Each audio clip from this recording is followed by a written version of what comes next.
tanto desde el punto de vista morfológico se llaman cocos. Unas bacterias que al teñirlas con la coloración de Gram toman color fucsia o rosado, por lo tanto son Gram negativos.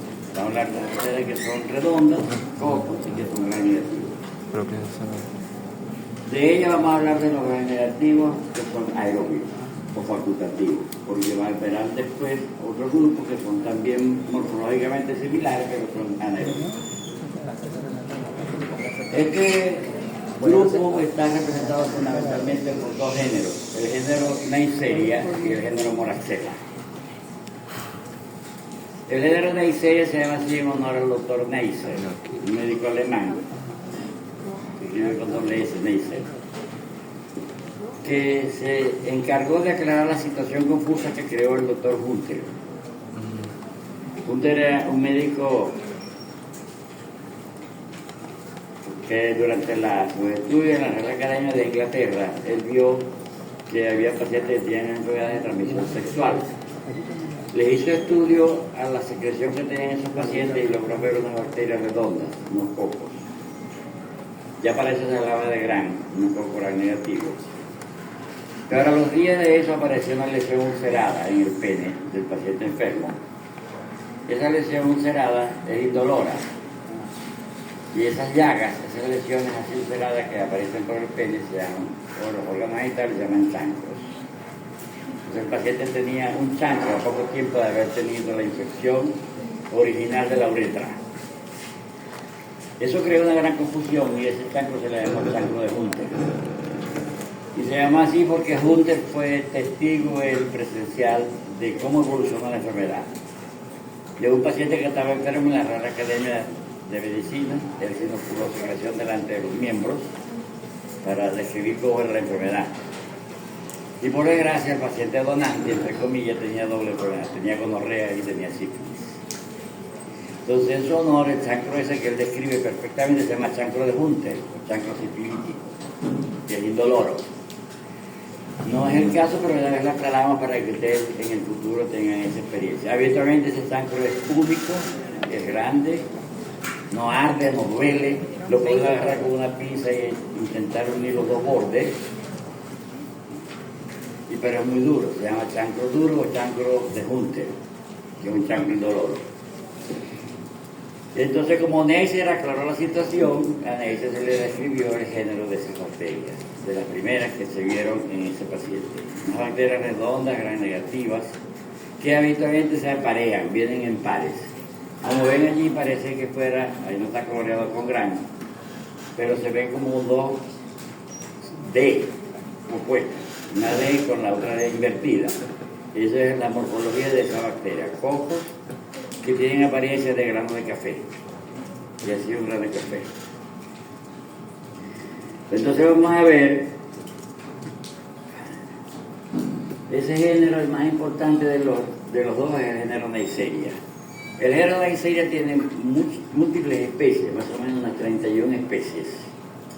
La mayoría de ellas son saprófitas, es decir, no producen enfermedad en el hombre, son habitantes normales de los epitelios. Lo tenemos en la garganta, en la vagina, en los epitelios genitales, fundamentalmente, y en garganta.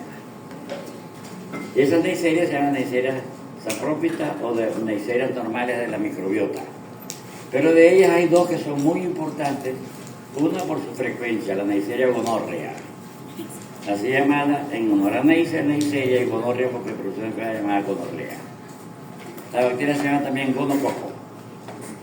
La otra bacteria importante de ese género es la bacteria Neisseria meningitidis. La Neisseria en honor a Neisser y meningitidis porque produce meningitis. Produce una enfermedad muy grave llamada enfermedad cerebroespinal epidémica, que los que padecen de meningitis, los que logran salvarse, una enfermedad muy grave, los que logran salvarse van a tener múltiples afectaciones neurológicas, porque hay un exudado purulento muy extenso en las meninges, y cuando ese exudado se organiza, se transforma en fibrina, y la fibrina esa produce retracción de nervios de los pares craneales.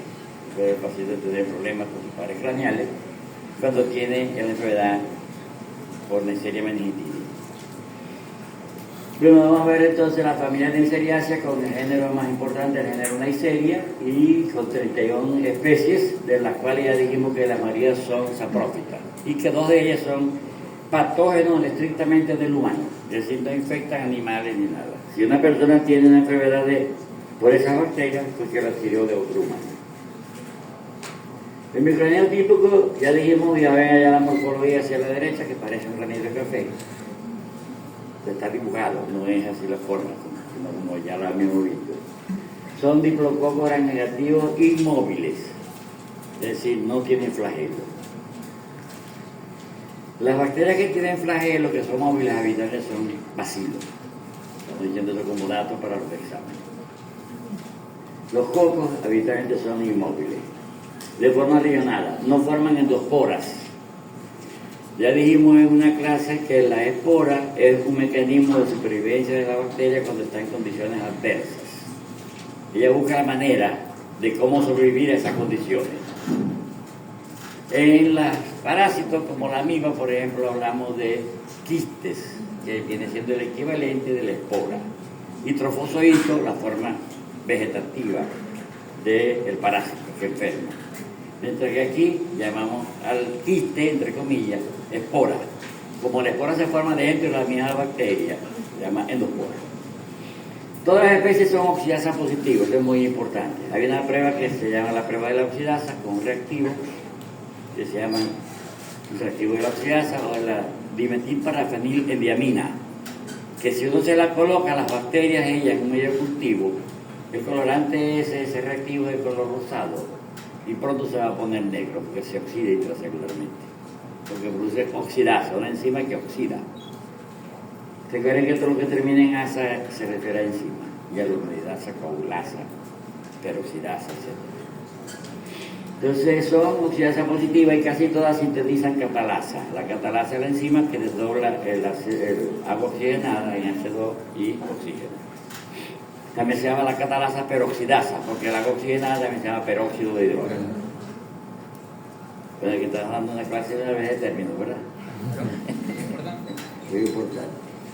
Entonces, la identificación presuntiva de un aislamiento clínico. Cuando aislamos una bacteria de un paciente, vamos a identificarla por la morfología de la bacteria. Hacemos un frote directo y vamos a ver más tarde cómo se ven las bacterias en un frote directo.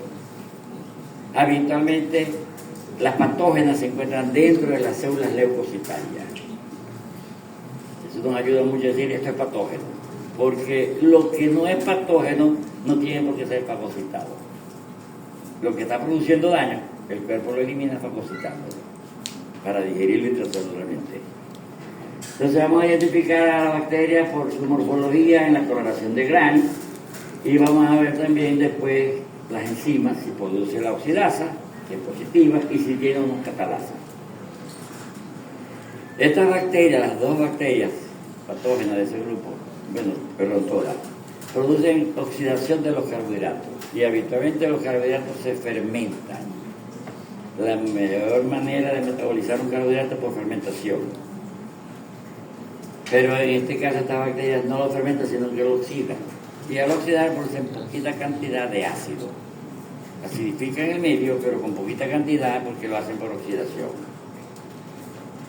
de hidrato de carbono, no lo hacen por fermentación.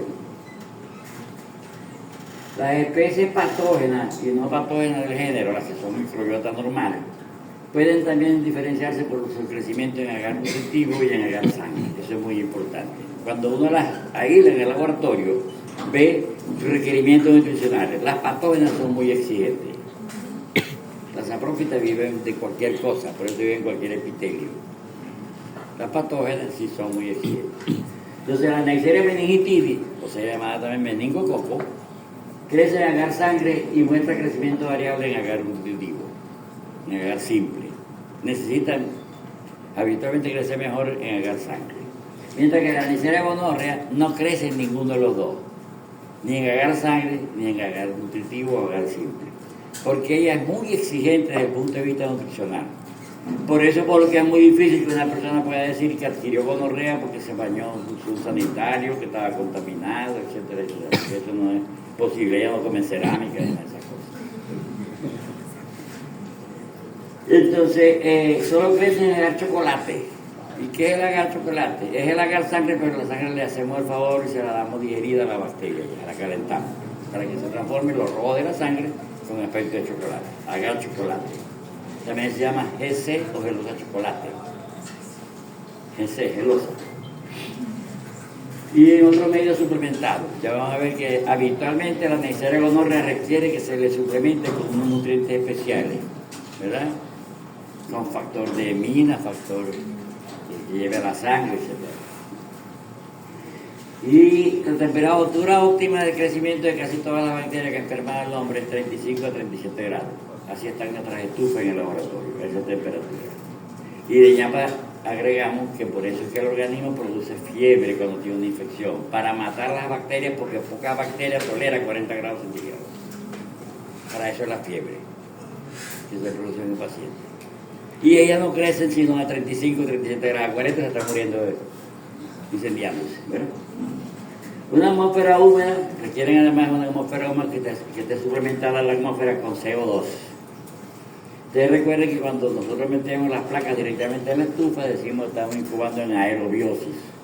Cuando las metemos en una jarra especial, como un frasco de mayonesa, por ejemplo, y le prendemos una vela allí, metemos el medio cultivo allí y taponeamos eso, enroscamos la tapa, ahí queda poco oxígeno atrapado y se va a liberar CO2 como consecuencia de la combustión de la llama que está prendida.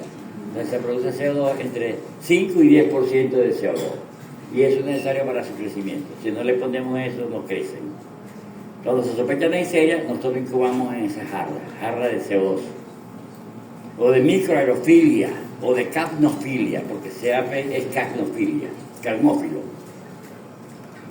Porque hay otra jarra que es en la que le sacamos todo el oxígeno por completo y se llama la jarra de Gaspach para el crecimiento de bacterias anaeróbicas. O sea, cultivamos al medio ambiente aeróbico en esa jarra con CO2 con la vela, ambiente microaerofílico o calmófilo, y en una jarra de Gaspach para ambiente anaeróbico, sin oxígeno, porque hay bacterias que el oxígeno les es tóxico, que por cierto se lo veremos después y van a ver que son bacterias muy importantes y muy agresivas. El Neisseria gonorrea es sensible a la desecación, esa se muere muy fácil, y además de eso podríamos decir que también es la enfermedad infecciosa más fácil de tratar, porque casi todos los antibióticos, como veremos adelante, con una dosis única son suficientes para curar al enfermo. Es sensible a la desecación, a los ácidos grasos, incluso los que contienen algunas veces los hisopos donde tomamos las muestras que tienen ácidos grasos, a la luz solar, se muere con el sol, más el de aquí de Maracaibo, al calor húmedo, y a muchos desinfectantes. Por eso es que cuando vamos a tomar la muestra en una mujer que vas a meterle un espéculo a la vagina para tomar muestras del cuello uterino o del fondo del saco vaginal, entonces tenemos que meterlo con solución fisiológica porque muchos de los lubricantes tienen sustancias que son bactericidas. Entonces, la Neisseria gonorrea produce enzima autolítica, es decir, se muere ya sola, se hace un araquiri. Eso ocasiona su ilicia in vitro a 25 grados centígrados si está en un pH alcalino. Esa es una bacteria muy friable, igual que el virus del VIH. Ya le tienen miedo al virus VIH y el virus VIH se muere con cloro del barato, el 3 a 5%. La Neisseria gonorrea es genéticamente heterogénea, eso es muy importante. Es decir, no hay una sola cepa, sino que son muchas cepas de acuerdo a los antígenos. Y eso quiere decir que tenemos oportunidad de enfermarnos muchas veces, porque cada cepa es distinta a las otras.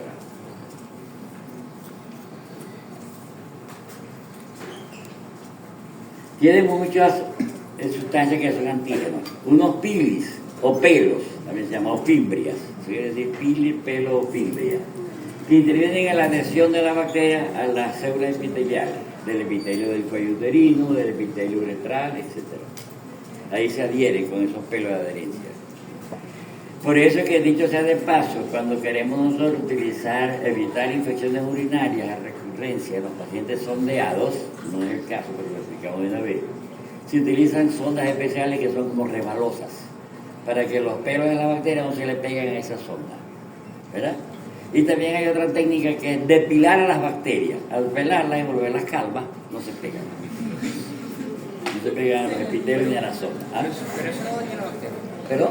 No daña la bacteria. Claro, que esa es la idea. Pero aparte de la... O sea, las mata, por así decirlo. No. Las mata, las ataca. No se deja caer cuánto carro hay por ahí. Entonces interviene la adición de la célula epitelial enosiliada del hospedador y le confiere resistencia a la fagocitosis. Esa es la. Se recuerdan ustedes que la fagocitosis es el mecanismo que pone en juego el cuerpo para eliminar el microbio. Se lo traga, se lo come. Y cuando se estimula, que se tragó el primero, empieza con más hambre a tragar más. Como el pic-pac de las computadoras, pic-pic, comiendo. El Pac-Man. ¿Ah? Pac-Man. Ajá. Entonces, porque y además, si muchas inmunoglobulinas, esa es una función de las inmunoglobulinas, se convierte como la sal para hacer más apetecible algunas bacterias por parte de los fagocitos. O sea, cuando a una bacteria se le pega una inmunoglobulina, es más fácilmente digerida por un fagocito. La vuelve más apetecible, se la traga más fácil. Como echarle sal y pimienta en una ensalada, para que se lo coma más sabroso. El mecanismo principal de variación antigénico es recombinación entre los múltiples genes de pilina presentes en el cromosoma de cada cepa. Ahí está un dibujo para ver cómo son los pelos, ese es representativo en la realidad. Ahora, cuando la bacteria llega al epitelio de la uretra, del cuello uterino, de la garganta, de los epitelios que hemos dicho, entonces penetra a la célula epitelial, se multiplica en el citoplasma libremente y luego va a pasar hacia los espacios subepiteliales. Y luego puede incluso por vía sanguínea meterse allí y diseminarse a otros sitios.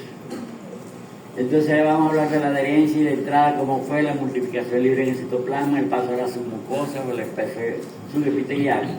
Y ella tiene unas sustancias que son como los lípidos polisacáridos.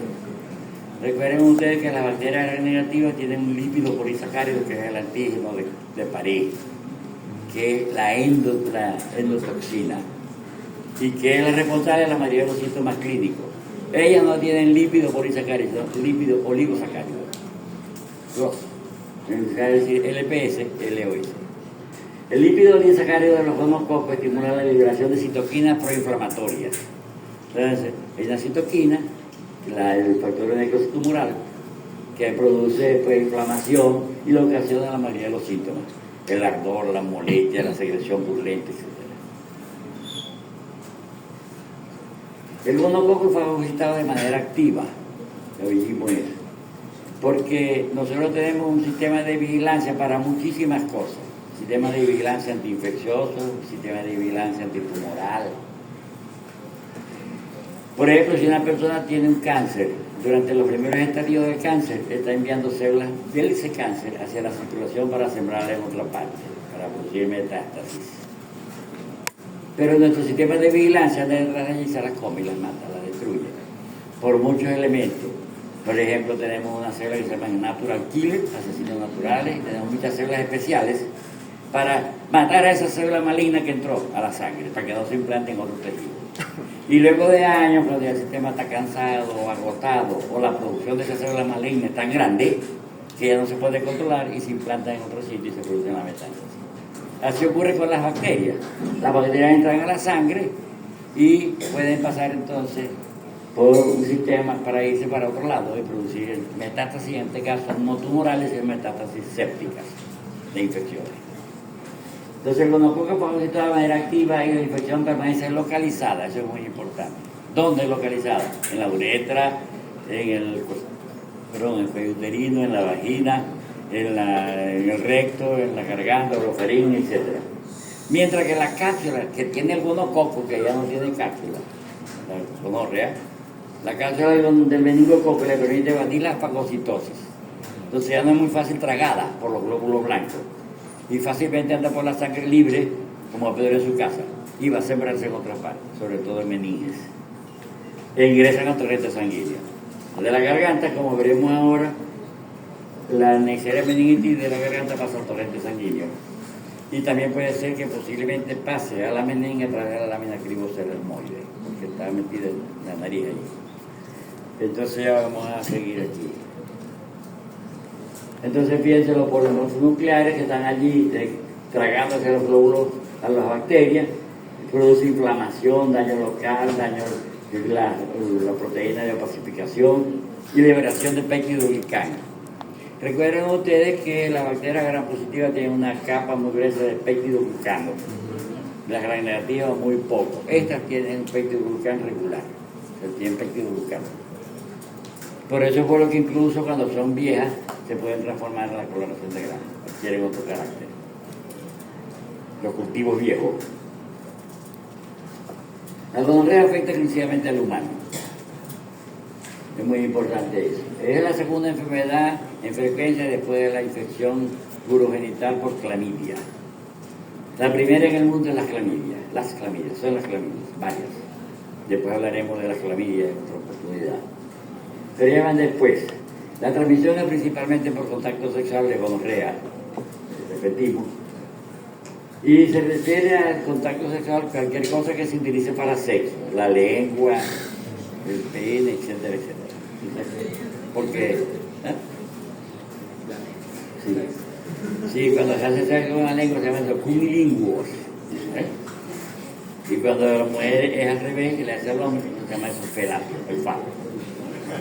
Felatio. Ok. Actualmente dice que la OMS estima que ocurren 106 millones de casos por año de gonorrea. Pero como dijimos, es muy sensible, es muy fácil de tratar y de curar. Lo que pasa es que mucha gente que la adquiere por algo de aquí o por promiscuo, entonces no se le va a quitar la promiscuidad con el antibiótico. Entonces vuelve a ir donde lo enfermaron y luego quiere enfermarse. Las tasas de infección son iguales en hombres y en mujeres y la mayor tasa o el mayor número de casos ocurren cuando la gente tiene actividad sexual. Cuando tienen actividad sexual, no es decir igual sexualmente activo. Porque el sexualmente activo es el que tiene cada ratito sexo. Y el otro que tiene actividad sexual puede ser anual, pero tiene actividad sexual. Son distintos los dos términos, porque se confunden. Es más común que esas personas por los múltiples encuentros sexuales y el mayor riesgo de enfermedad diseminada ocurre en pacientes que tienen deficiencia de factores del complemento, sobre todo en la fracción C3b y C4b. La probabilidad de adquirir infección por gonorrea en una mujer que tiene contacto sexual es del 50% y en hombre 20%. ¿Por qué la mujer? Porque le depositan el semen con la bacteria en la vagina y se le queda ahí, y el que tenga contacto sexual con ella se va a adquirir la infección. En cambio en el hombre no. Por si fuera el caso, en el hombre además es la uretra la infección y habitualmente el acto natural de orinar va limpiando la uretra. En cambio la mujer no puede limpiarse la vagina muy fácilmente. Hasta un 50% de mujeres infectadas tienen infección leve o asintomática, mientras que la mayoría de los hombres presentan síntomas. El hombre fue para allá el viernes porque cobró la quincena y el lunes está enfermo. Entonces, el principal desarrollo del coco son las personas con infección asintomática, porque el que está enfermo habitualmente no tiene sexo. Pero la menstruación puede arrastrar eso. La menstruación es en la matriz, en el útero, endometrio, y la infección habitualmente es en el cuello uterino. Imagínense usted el útero como forma de aguacate. La pulpa del aguacate es el endometrio y el piquito del aguacate es el cuello uterino. Yo estaba hablando de infección del cuello uterino, no del endometrismo. Ya hablaremos de eso al revés. Cuando queremos tomar una muestra de una mujer para hacer el diagnóstico de algún cultivo, lo hacemos con sangre menstrual, porque ahí está lo que viene de adentro del útero, lo que arrastró al pasar por la vagina. El principal reservorio son las personas con infección asintomática, el estado de portador asintomático. Existe estado de portador asintomático, no portador sano. Posee la bacteria, no tiene síntomas, pero no es sano porque algún día le explota. Esa es la diferencia. Portador asintomático, más frecuente en la mujer que en el hombre, y la localización de la infección condiciona el estado de portador, siendo las infecciones rectales y la faringe las que mayor frecuencia producen la infección asintomática. O sea que puede haber faringitis por gonococo en la persona que practica felatio o cunilinguo. Vamos a ver ahí en la derecha más o menos la evolución que ocurre con gonorrea en el hombre y a la izquierda la evolución que ocurre en la mujer. Pero podríamos decir que infección gonotóxica diseminada es muy raro, la infección por gonococo.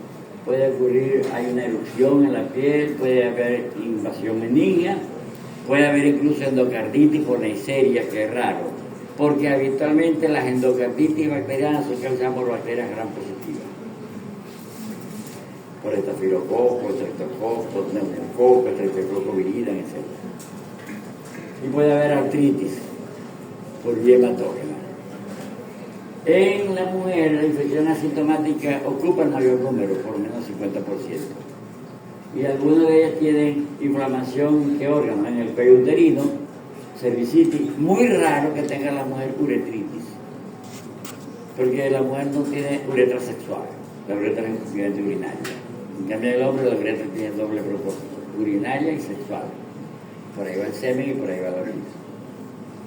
Entonces puede haber complicaciones como consecuencia de la infección, que se vaya hacia el útero, endometritis, que se vaya hacia una trompa, salpingitis, que se vaya hacia un ovario, oforitis. Se puede haber todo eso. Y como la mujer tiene comunicación entre el ambiente y el peritoneo a través del cuello uterino, el útero, las trompas, y en el cepillo de la barrer, el lampazo que barre los óvulos que se han desprendido del ovario, los mete a la trompa, un cepillo que hay ahí. Por ese huequito se pone la bacteria y producir peritonitis. Por vía de cervix, trompa y salen al peritoneo.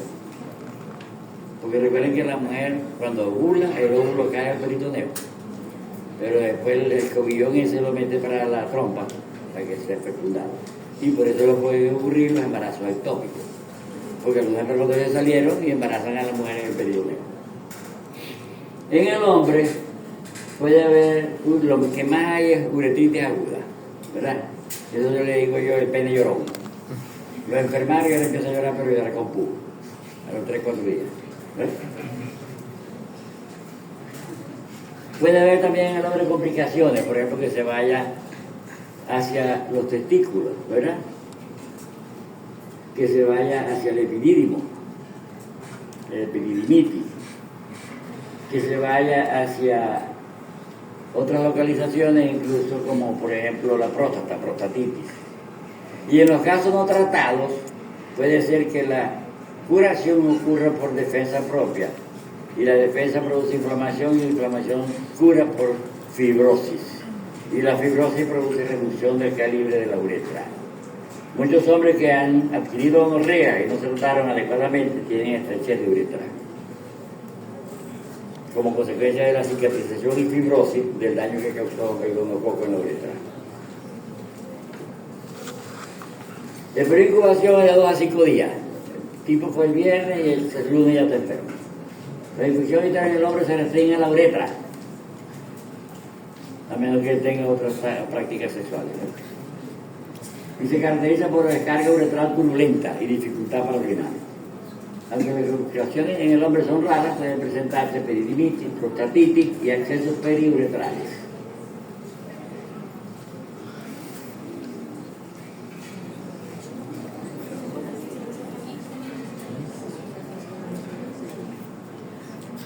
El sitio para la infección en las mujeres es el cuello uterino, ya digo, porque cuando la pareja tiene relación sexual, hay un momento en que viene la eyaculación y quedan los dos como paralizados. Entonces puede estar completito ahí al cuello uterino para meterlo en el espermatozoide. Y entonces, por eso ocurre la infección más en el cuello uterino, porque ahí es donde descarga mayor cantidad de secreción uretral el hombre. Se caracteriza por descarga vaginal, dificultad para orinar y dolor abdominal, porque inflama la pelvis, la parte inferior. O sea, produce enfermedad inflamatoria pélvica. Infecciones genitales ascendentes con diseminación bacteriana produciendo inflamación de trompas, salpingitis, ocurre en 10 a 20% de los pacientes. Hay fiebre, dolor abdominal, habitualmente en la parte baja del abdomen. El bilateral puede haber también leucocitosis, y se pueden formar accesos entre la trompa y los ovarios, accesos tubo-ováricos, o inflamar todos los órganos genitales, lo que se llamaba antes, se llamaba metroanexitis, metro de la matriz y anexitis de los anexos, trompa, ovario, etc. Ahora se llama eso enfermedad inflamatoria pélvica, a la metroanexitis. Eso tiene un riesgo mayor de producir enfermedad pélvica inflamatoria, de producir en la mujer embarazo ectópico, infertilidad, porque la trompa, así como produce la neisseria, estrechamiento de la uretra en el hombre, en la mujer puede producir estrechamiento de la luz de la trompa. Y entonces los espermatozoides no pueden pasar. Y si sale embarazada, puede ser que produzca embarazo ectópico, porque el embarazo ocurre en la tercia distal de la trompa de falopio. Y cuando quiere pasar para acá no puede porque tiene el camino trancado y se queda allá y ahí empieza a crecer entre la trompa. Entonces, artritis destructiva puede producir también infecciones diseminadas. Que la gonorrea invada la neisseria gonorrea en la sangre es muy raro. Pero así como decimos hiperglicemia, en bacteria, bacteriemia, en gonococo, gonococcemia. Gonococo en sangre. La gonococcemia es muy rara en el hombre, pero ocurre y hay infección en la piel, en las articulaciones, y es muy bajo el número, de 1 a 3% de mujeres. Sobre todo en las mujeres que acaban de pasar la menstruación, un aborto o un embarazo, o un término del embarazo. En ese momento puede haber artritis piógena, artritis purulenta por gonorrea. Hay fiebre, poliartralgia, varias articulaciones duelen, es migratoria.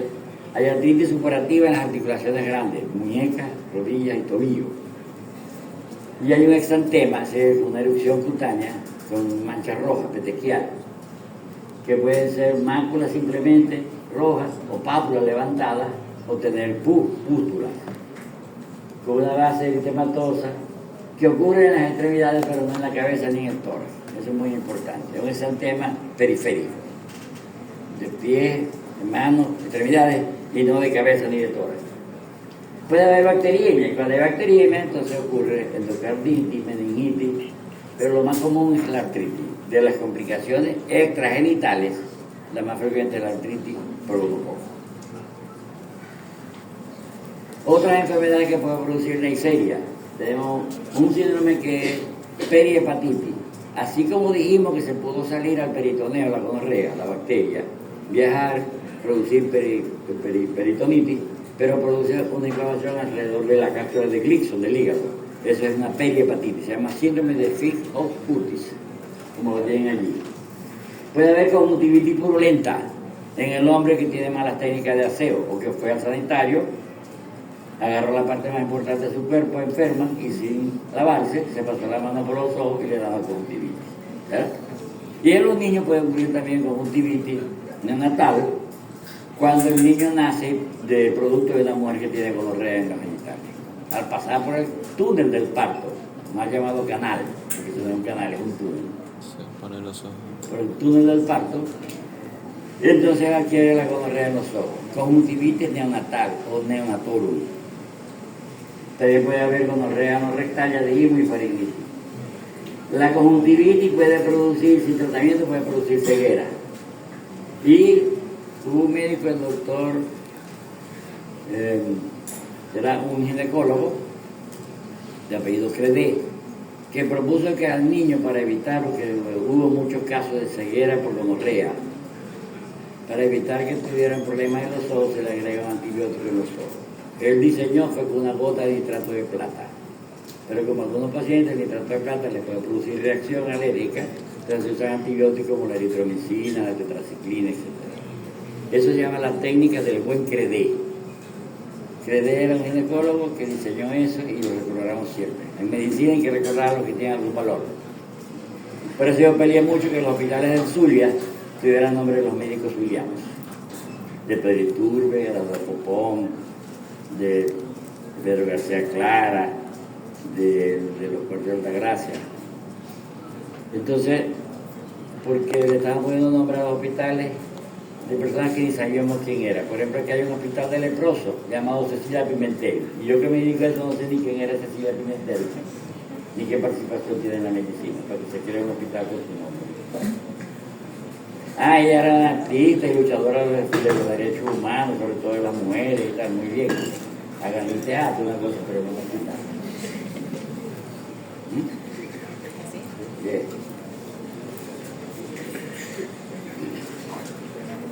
Pero entonces, porque Credé también diseñó otra cosa, como era obstetra, cuando la mujer se trancaba en el parto, se le encaramaba en la barriga, y la apretaba mucho para hacer presión allí y obligar a que saliera el producto.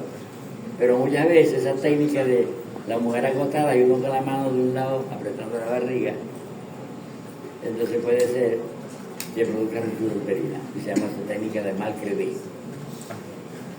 O sea que recordaban Credé por lo bueno y por lo malo. La técnica del mal Credé.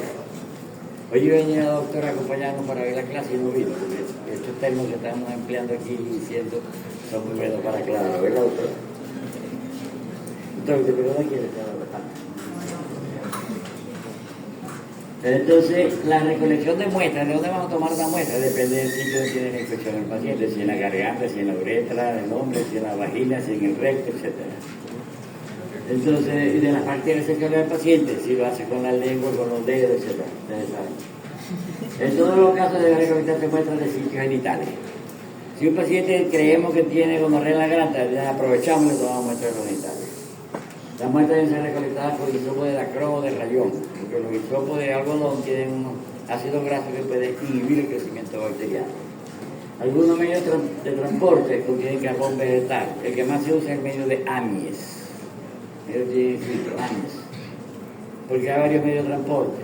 El Stuart, el Amies, etc. Ese es el que más se utiliza para secreciones urogenitales.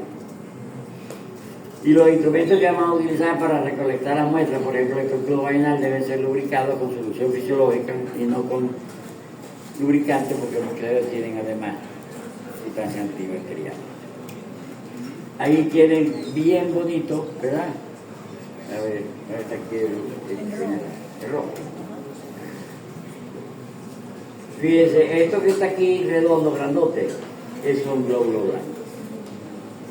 Esto que está aquí grandote es un glóbulo blanco. Esto que está aquí es un glóbulo blanco. Este es un glóbulo blanco. Este es un glóbulo blanco. Y todos ellos, como tienen un polimorfismo en el núcleo, se llaman polimorfos nucleares. Porque no todos tienen la misma forma del núcleo. Ya vieron que la forma es distinta. De este núcleo a este, a este, a este, a este. Entonces los polimorfos nucleares son las células que acuden en primera batalla a pelear con los invasores. Y los polimorfos nucleares que tenemos nosotros, los epitelios, vienen a comerse los gonococos. Y aquí tienen un polimorfo nuclear repleto de gonococos. Entonces esas pepitas que están ahí son diplococos arqueológicos. O sea, miren todas las que hay aquí y todas las que hay aquí. Al final, algunos explotan, porque el glóbulo blanco no puede con tanta engolosina y explotó, ¿verdad? Comió mucho. Y entonces se pasó. Y entonces explota y vamos a ver algunos gonococos libres.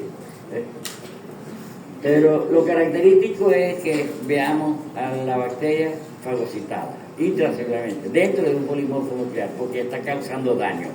Si es un averiguador de la microbiota, de pronto lo más probable es que no esté fagocitado. Ando por aquí caminandito.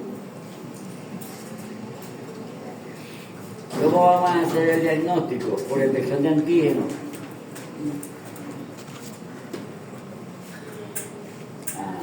Entonces, vamos a ver el diagnóstico. En el hombre es muy sencillo hacer un frotis. Un frotis lo voy a dar con la técnica de Gram. Vamos a ver que en el 90% de los casos hacemos el diagnóstico y el 95-8% es específico en hombres que tienen uretritis purulenta. Le diríamos así, oro parece, plata no es. El que no divide, bien tonto es. El paciente acudió el viernes o el sábado a tener sexo con alguien de dudosa calidad higiénica. ¿Verdad? Entonces el lunes martes va a la consulta, con el pene llorando, botando puro. Llorando pero no lágrimas, sino puro. Si tiene ahora uretritis, tiene la tendencia de contacto sexual y le hacemos un frot y vemos esto, usted tiene gonorrea. No hay más. Es muy sencillo en el hombre. Pero es decir que el 98% es específico. Pero no así en las mujeres. En las mujeres la detección, fíjense, y la detección de los pacientes asintomáticos es muy baja. Pero la mujer en la vagina puede tener microbiota del grupo del género Neisseria. Neisseria flava, perflava, subflava, Neisseria zika, Neisseria catarrhalis, muchas Neisserias que son saprófitas, que son microbiotas, pero morfológicamente son iguales a las patógenas. Y desde el punto de vista bioquímico se comportan como las patógenas, son oxidasa positivos, catalasa positivo, etc. Y son gram negativas. Son gram negativas en pares que están allí no quiere decir que ver una Neisseria en la vagina de una niña indica que ha sido violada y que le contagiaron gonorrea. Hay que estudiar esa cepa para ver si era gonorrea o no. Porque una niña puede tener en su vagina Neisserias que no son patógenas. Porque he visto varios casos así, incluso desde el punto de vista legal. Me han llamado a que opine si alguien que tiene que si la violaron. No, señor, eso no la violaron ni nada. Primero, porque aquí los juicios los hacen los abogados. Y los abogados yo creo que nunca han visto un IME, ni de su propia pareja. Porque eso no lo miran. Entonces no saben si está deflorada o no. Por cierto que se llama deflorada y pareciera confuso porque quitar la flora sería deflorable. Quitar la flora normal. Y eso se llama deflorada y no le quitaron eso.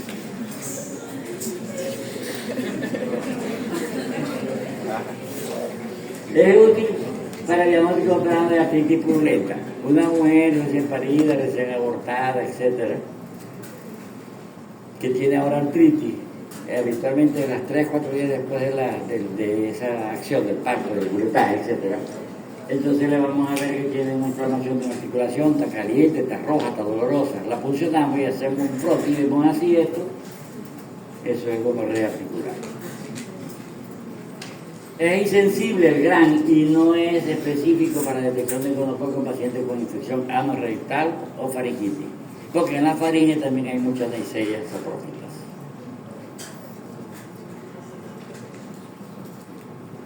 El diagnóstico ya dijimos cómo era por microscopía, ahora vamos a ver por detección de antígenos. Pueden detectar por ensayo de ácido nucleico o por cultivo al final. Aquí vemos la detección de los antígenos de Neisseria gonorrea con los ensayos basados en ácido nucleico, que es lo que dice aquí NAAS. Ensayo basado en ácido nucleico. Hacen el diagnóstico definitivo, son muy rápidos, son sensibles. Existen esos métodos basados en ácido nucleico para detectar, para el diagnóstico de gonorrea y para el diagnóstico de clamidia. Recuerden que vimos que la clamidia era la más frecuente de la enfermedad de transmisión sexual. Por cierto que esas enfermedades se llamaron venerias y no tienen nada que ver con las venas. Venerias porque la diosa Venus castigó a un hombre que estaba deseando a ella y tenía a su mujer. Entonces por castigo lo enfermó, según la mitología griega. Entonces son enfermedades de Venus, enfermedades de la mujer. La mujer, Venus enfermó al hombre cuando estuviera deseando mujeres que no eran las suyas.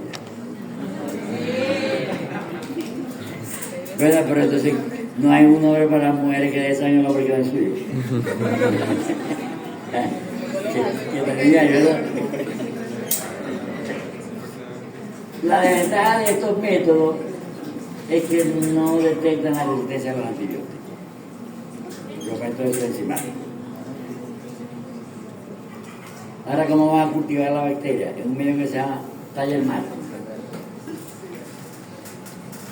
Taller Martin, que tiene un antibiótico llamado vancomicina para inhibir la bacteria gram positiva que puede existir en la uretra del hombre o en la vagina de la mujer.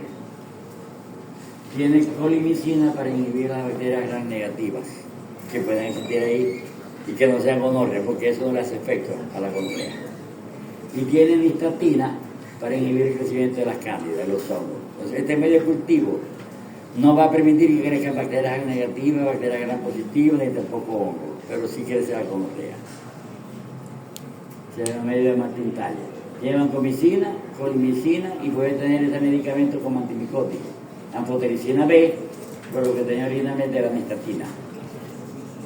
Y puede tener trimethoprim, sobre todo cuando se va a tomar muestra de recto. Puede agregar trimethoprim, que es un producto que es sinerítico con las sulfas.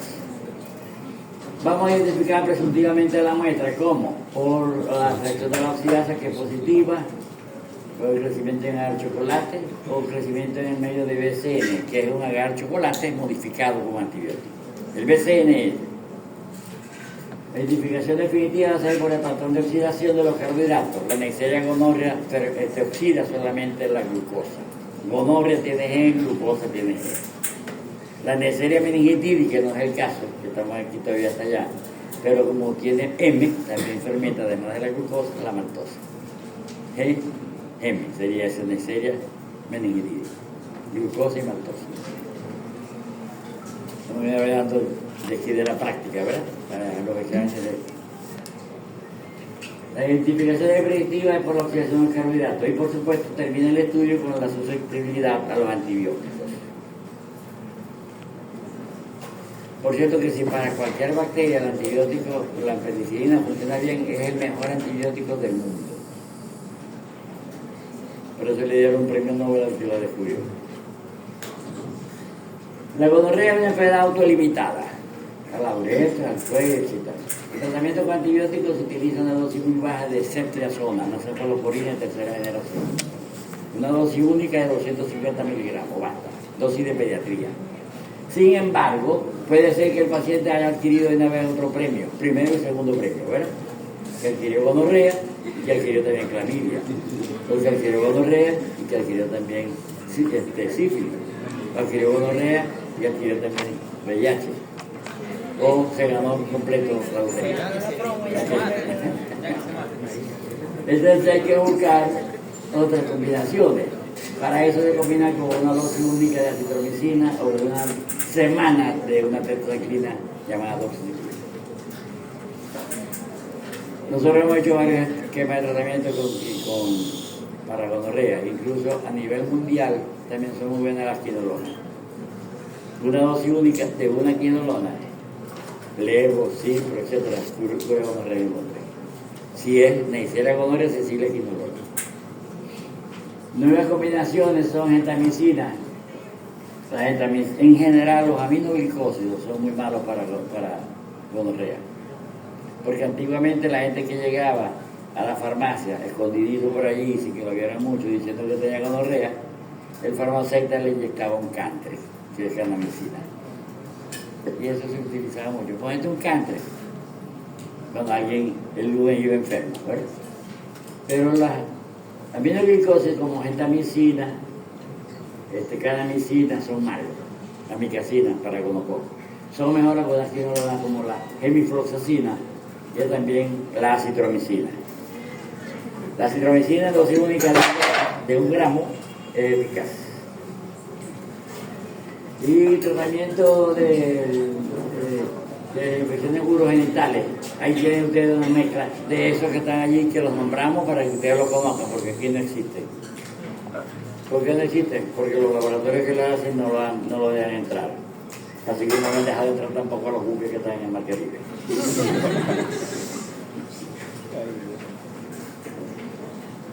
Prevención y control. La infección no produce respuesta inmunitaria. Es decir, que se tomó el gonorrea y otra vez allá al mercado ese, pues adquirir gonorrea. No hay respuesta inmunitaria protectora que pueden ocurrir la infección. Tampoco hay una vacuna eficaz, como la de Novartis, ahí dice Bamengo. Ambas vacunas contienen vesículas de la membrana interna de la Neisseria meningitidis. Pero recuerden ustedes que para muchas enfermedades la vacuna contra algo sirve de manera mediana contra la otra bacteria.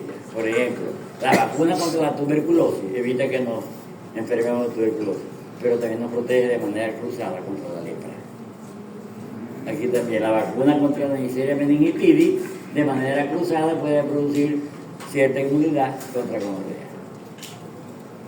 Educación es muy importante. El uso de condón, eso se llama condón, no se llama preservativo, porque nadie aguanta el semen, uno no se quita eso para preservarlo, ¿verdad? Preservativo es una cosa que la guardamos, ¿verdad? Con alimentos, le echamos benzoato de sodio, etc., para preservarlo. Este se llama condón a nivel mundial, pero a la gente le da pena, igual que decir parto. Una mujer pare, no queda luz, porque dar a luz es cuando bota la placenta, el umbrón. Es otra cosa. Pero botar a un muchacho es parto, parió. Educación, uso de condón o espermicida. Sustancia que se coloca la mujer en la vagina para destruir el gonococo. Detección precoz, control y seguimiento de los contactos sexuales. Yo aquí digo por añadidura que yo fui el jefe de la consulta de transmisión sexual en un hospital de Sur del Lago. Y yo tenía un carnet especial para ir a los bares y a pedir a las mujeres que estaban ahí trabajando si tenían el carnet para autorizarlas que estaban aptas para consumo.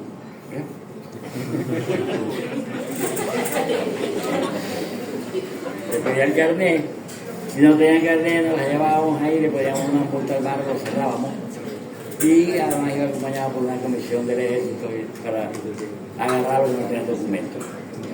Entonces eso era bueno, porque se limitaba la promiscuidad y las cosas. Ahora no, ahora cualquiera anda por ahí regando esas enfermedades y no hay ningún control. El mejor control para esta enfermedad es una medicina que yo propongo que se llama Raritón. Esa es la mejor. Pues escriban la palabra y lo leen al revés. Esa es la mejor medicina, el Raritón.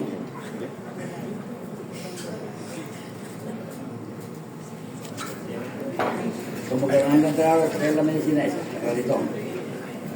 ¿Ah? ¿Ella lo encontró? ¿Ah? No tirarla.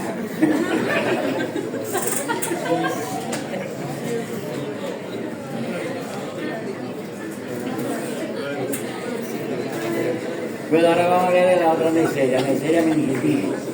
Tiene M, produce meningitis el nombre. También se llama meningococo, porque un coco produce afectación meningia, meningococo.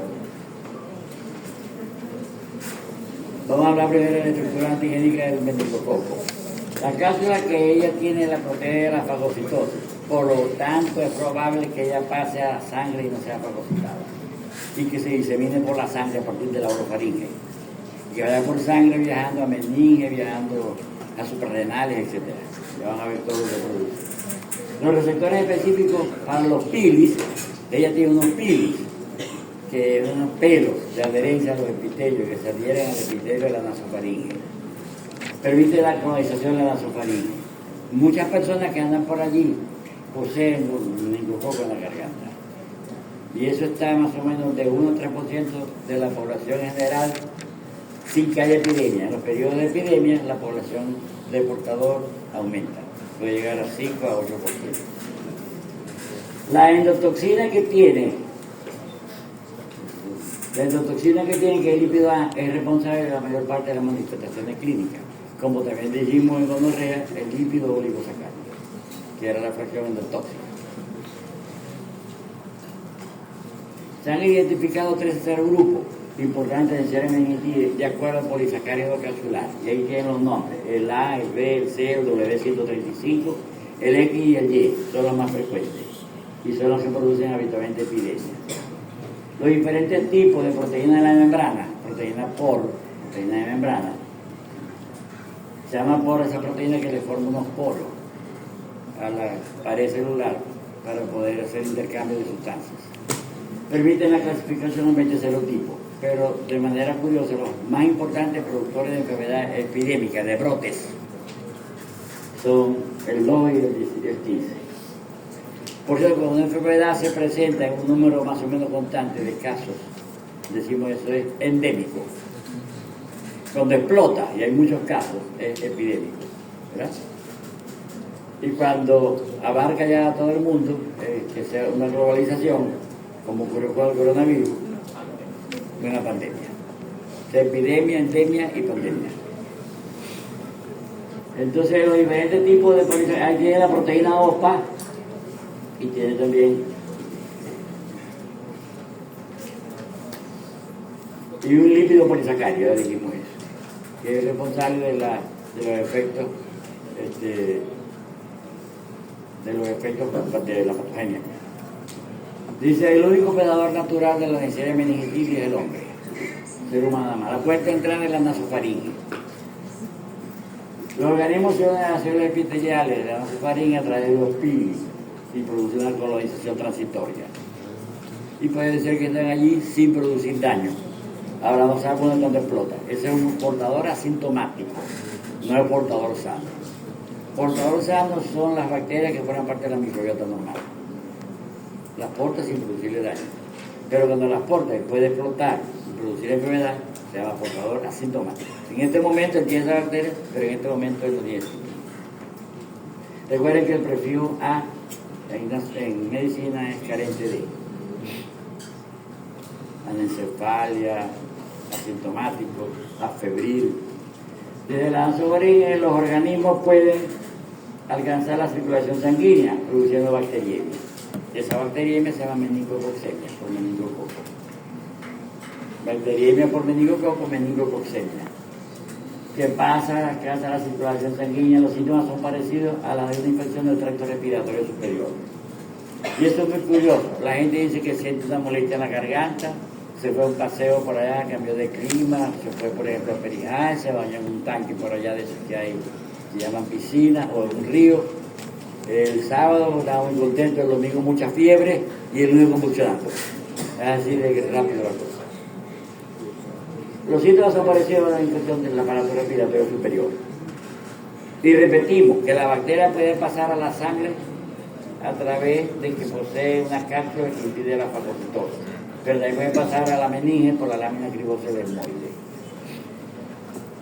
La meningococcemia fulminante, eso es prácticamente mortal. Hay fiebre elevada, exantema hemorrágico, miren las hemorragias que hay ahí en la piel. Son petecias, enrojecimiento cutáneo, son petecias dispersas que pueden convertirse en equimosis. Equimosis es esta mancha morada, o una erupción petequial difusa. Y puede presentarse una coagulación intramuscular diseminada y colapso circulatorio, un shock. Ese shock se produce porque la neisseria esa afecta a la suprarrenal y pareciera que a uno le hubieran quitado la suprarrenal. Produce una suprarrenalctomía química infecciosa. El paciente no le funciona la suprarrenal y se muere. Ahí tiene una foto, que ojalá no lo olviden. La complicación más frecuente de la meningococcemia es la meningitis. Si la bacteria anda en la sangre, se va a pegar la meninge.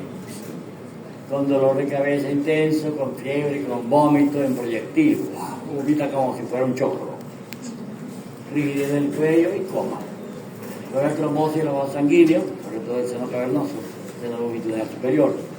Y exudación de leucocitos polimorfo-nucleares. Y aquí es importante, el exudado es purulento y masivo en el cerebro.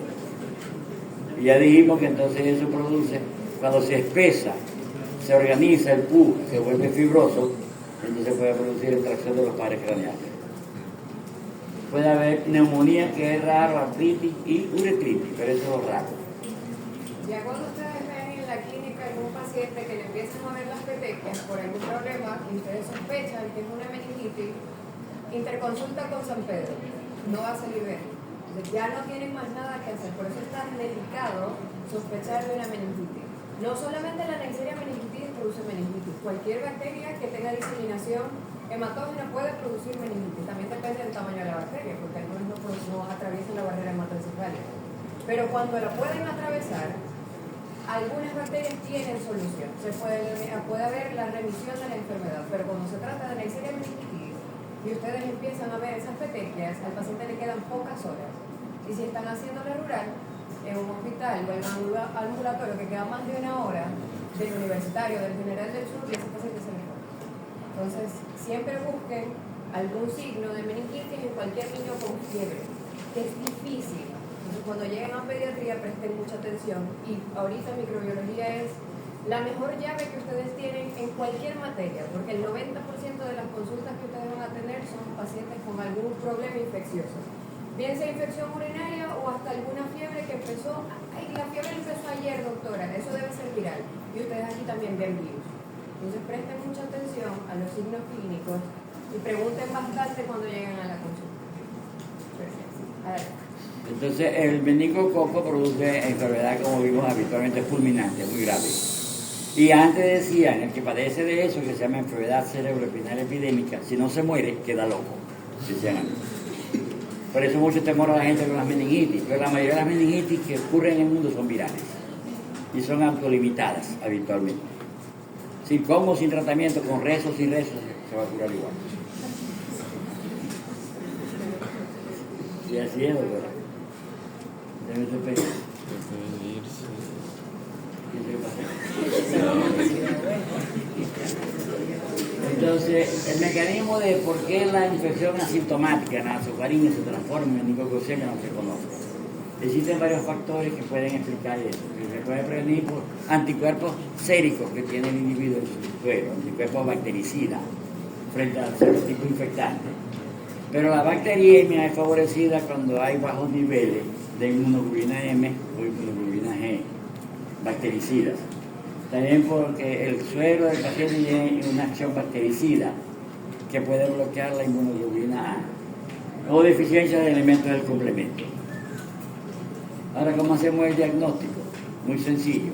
Las clínicas es lo más importante y hay que estar muy despiertos para poder diagnosticar, porque puede presentarse en el mismo hospital por un solo paciente en muchísimos casos. Haber un brote explosivo, un brote epidémico en el hospital.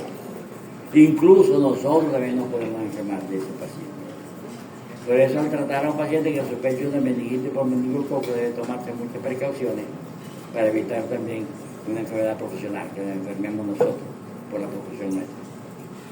El diagnóstico va a ser por microscopía, como gonorrea y cultivo. Ya dijimos que era un coco negativo en par, intracelular, que tiene al cultivarla o oxidarse positivo, oxida la glucosa y la maltosa, y que tiene también, además de oxidarse, la catasa positiva. La prueba de ácido nucleico, o sea, la combinación de la reacción de la polimerasa en cadena. Pero también podemos hacer una prueba que es esto, mediante la detección de un método que se utiliza mucho para meningitis, y para meningitis por bacterias y para meningitis por hongos. Es el FADEVAC. Eso lo tienen que leer ustedes después, más adelante, cómo se hace el FADEVAC. Es una reacción muy rápida y muy útil, la detección del FADEVAC. Fíjense, por lo general, la Neisseria meningitis está presente en gran concentración en el icocefalorraquídeo, y de ahí por eso es que es tan agresivo, en la sangre y en el esputo, aunque el microorganismo es inhibido por factores tóxicos de los medios y anticoagulantes que tienen los hemocultivos. A veces el anticoagulante que lleva el medio para hemocultivo impide el crecimiento de la Neisseria meningitis y no lo hallamos ahí. Pero como le vamos a tomar al paciente muestras de varias partes, de las petequias, de la garganta, del icocefalorraquídeo, de la sangre, por lo menos esas 4, ahí vamos a pescar.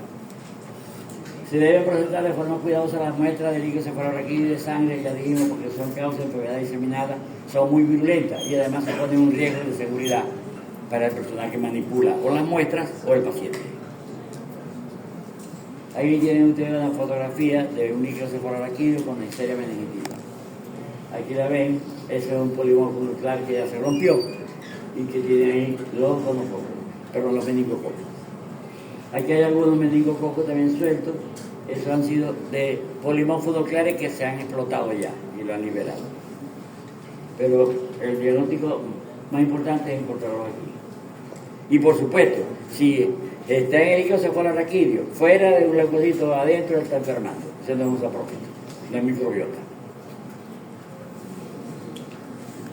La inmunidad pasiva a través de la lactancia materna es muy importante. Por eso es que es muy importante que la mujer amante al hijo, para producirle inmunidad prestada en los primeros 6 meses. Tratamiento empírico de pacientes con sospecha de meningitis o de bacteriemia por meningococo es ceftriaxona, una cefalosporina de tercera generación. Pero repetimos, si la bacteria esa es susceptible a la penicilina, es mejor la penicilina. Porque penicilina se puede dar millones de unidades por día sin causar daño si no es alérgico. Yo, por ejemplo, usaba hasta 80 millones de unidades en un día en pacientes. 80 millones de unidades. Quimioprofilaxis, quiere decir profilaxis con químicos. Por cierto que la gente se asusta cuando le dice, le voy a poner esto que es un quimioterápico. Y se asustan y no quieren tomar la medicina porque le dijeron que la quimioterapia era para cáncer. Cualquier cosa que se use para tratamiento se llama terapia. No debe bailar la gente, bailoterapia. Echarle chiste, risoterapia, ¿verdad? Poner a trabajar a los locos en las granjas para que cultiven algo, laborterapia. O darle un producto químico para terapia, quimioterapia. Sulfaquinolona, ácido nalidíxico, macrodantina, etc. Son químicos, eso es quimioterapia. Pero es quimioterapia antimicrobiana, no quimioterapia antitumoral.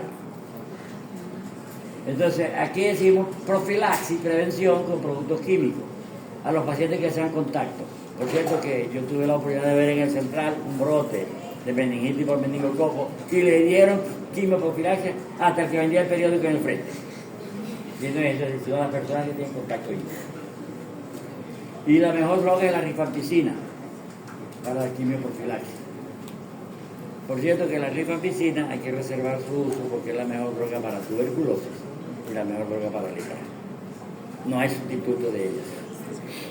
Ciprofloxacina también es buena, ya dijimos, porque todas las quinoas son buenas para la neisseria. Pero repetimos, si el aislamiento es sensible a penicilina, se debe cambiar a penicilina.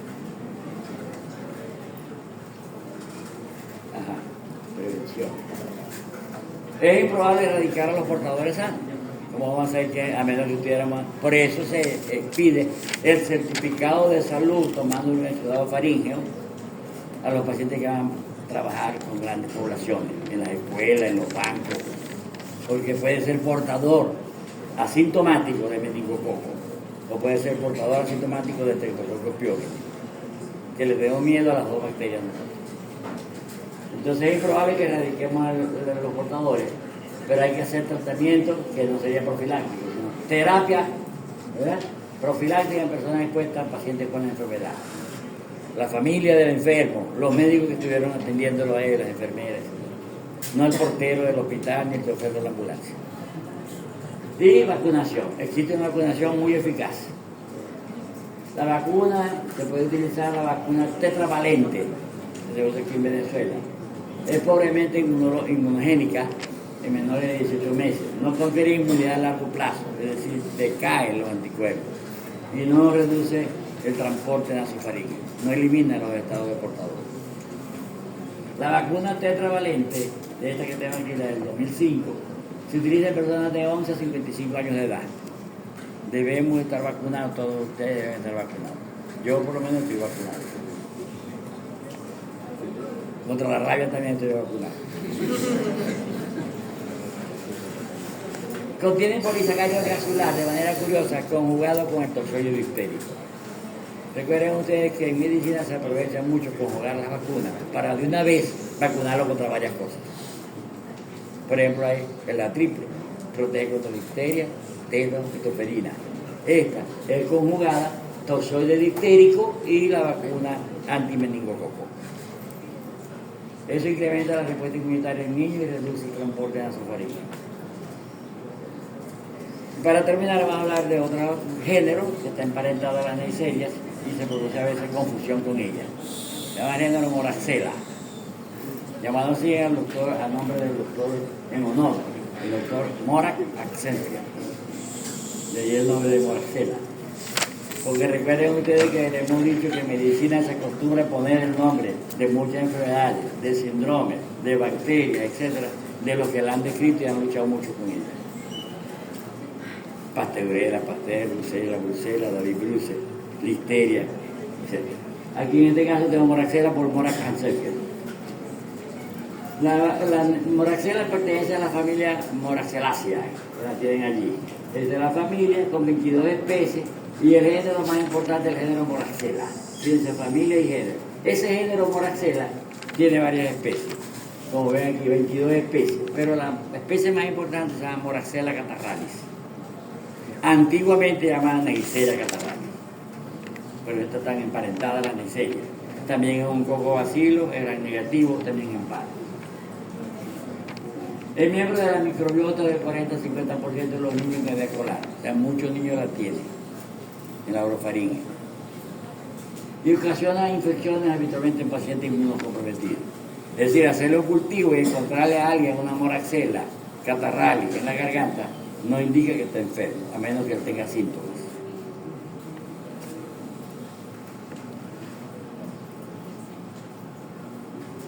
¿Qué causa esa bacteria?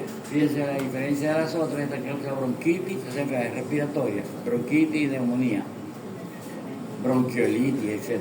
Puede parecer también infección óptica de los oídos, otitis media, de los senos paranasales y conjuntivitis. Ustedes recuerden que todo lo que causa faringitis puede causar otitis, porque la trompa de Eustaquio sirve de unión a la garganta con el oído. Entonces, bronquitis, neumonía, sinusitis, otitis media y conjuntivitis. ¿Cómo vamos a identificar a la moraxela? Por la morfología de la colonia, ahí la ven, las colonias como son, por la prueba bioquímica de laboratorio y por la susceptibilidad a los antimicrobianos. Creo que ahí terminamos. ¿Tiene alguna pregunta?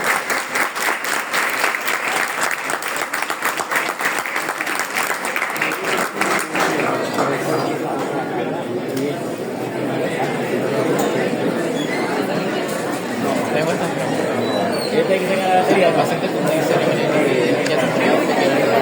la batería esa,